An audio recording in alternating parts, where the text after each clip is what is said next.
It was a dangerously stormy night. Everyone in my family was occupied with their own activities. I was in my room, engrossed in watching TV, while my parents were in the living room enjoying a comedy show.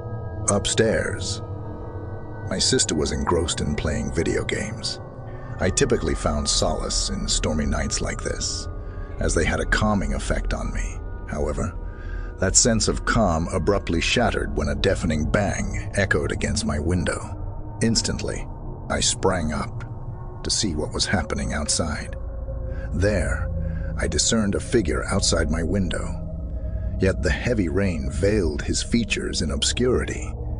He began forcefully striking my window, the sound echoing as if he were crying out for assistance. With trepidation, I cautiously cracked the window open, and his cry for help pierced through. His voice laden with distress. Amidst the cacophony of rain, I strained to communicate, urging him to move to the front of the house. I closed the window and rushed outside.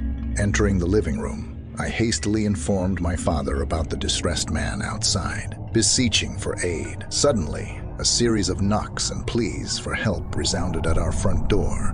My father moved to open the front door, but I intervened, urging caution due to the uncertainty of the situation.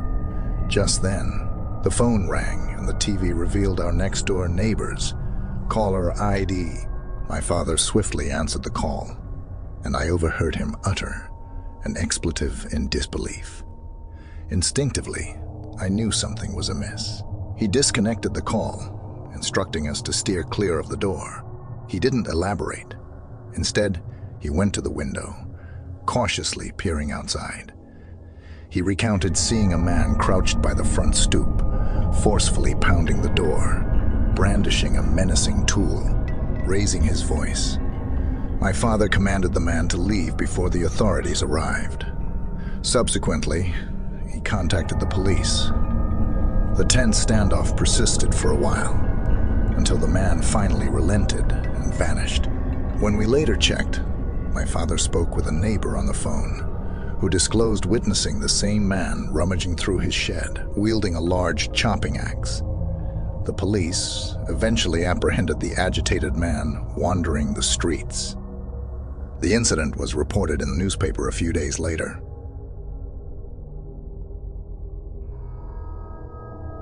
One night, when I was a very young child, I found myself in the living room, engrossed in watching my favorite cartoon. The volume on the TV was quite high, but amid the animated scenes, I thought I discerned my mother's voice calling my name from the lower floor. In response, I called out, yet received no answer in return. It seemed as though she couldn't hear me. Nonetheless, her call echoed once again, prompting me to venture downstairs to the basement. Navigating my way in the dim light, I called out for my mother, met by silence. The basement felt empty, and with a growing sense of unease, I began ascending the stairs. However, before I could reach the top step, my mother's voice echoed anew from the basement, calling my name. Peering down into the darkness, a shiver of dread coursed through me. Reacting impulsively, I sprinted back up the stairs and hastened to lower the lights. Summoning my courage, I retraced my steps and approached the basement once more, peering into its depths. Yet, my mother was nowhere to be seen. A wave of terror overcame me, and I rushed upstairs, nearly in tears. Upon my panicked explanation, my mother hurriedly descended from the upper floor. I recounted how something that sounded exactly like her had been calling me from below. She reassured me, insisting that she hadn't been calling me, and ventured downstairs to dispel my fears. Nevertheless, my anxiety persisted. Perhaps she doubted my account.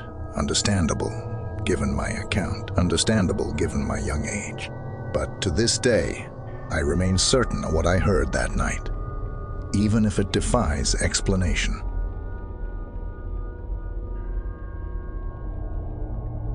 When I was around 15 years old, I experienced my first romantic relationship. We resided in an affluent neighborhood, characterized by quiet and serene streets. My girlfriend, Casey, lived just 2 blocks away from my place, allowing me to walk to her house almost every evening.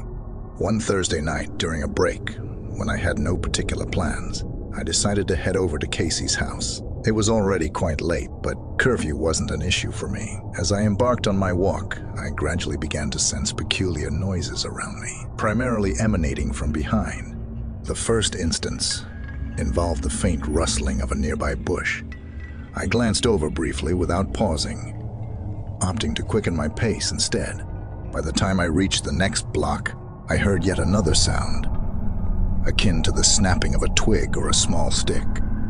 This time, I halted and turned around, only to be met with an empty street and the bushes lining the sidewalk, demarcating properties.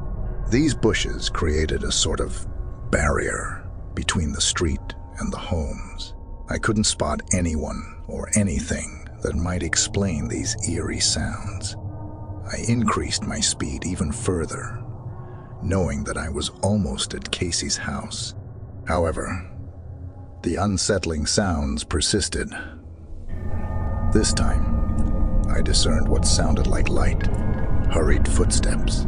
I swiftly turned around again without stopping, yet saw nothing or no one. With Casey's house now in sight, I called her, and she answered promptly. I confided in her about my growing unease due to the repeated sounds I was hearing. As I neared her driveway, I glanced around the bushes and noticed Casey peering out of her upstairs bedroom window. She waved at me while staying on the phone. I returned the wave. It was at that moment that Casey asked me, "Who is that guy right behind you?" I spun around immediately and saw a fully grown man, crouched and moving about 10 feet behind me.